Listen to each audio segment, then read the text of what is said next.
ខ្ញុំកណាសូមនមស្ការនិងចម្រើនពរញាតិញោមទាំងគ្នាក្នុងគ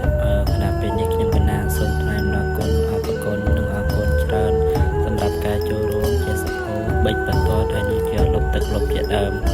ក្នុងការចែកជូនកូនក្មេងសំណាក់សិស្សច្រឡំសិស្សមិនសំណាក់សិស្សឯញាតិញោមទាំងគ្នាសិស្សចែកជូនសិស្សនៅភូមិរិទ្ធខ្ញុំកណាថាភាពមិនមានជាលទ្ធភាពអីចែកជូនទាំងសាលាទាំងមូលទេទាំងអស់វាមាន 4-500 នាក់តែអាត្មាមានលទ្ធភាពទេតែខ្លះពេលអាត្មាបានយកទៅចែកឆ្នាំមុនម្ដងឆ្នាំនេះម្ដងទៀតតែចែកជូនក្មេងៗដែលក្រីក្រក្មេងៗដែលអត់មានលទ្ធភាពទិញសភៅទិញពេញប្រើប្រាស់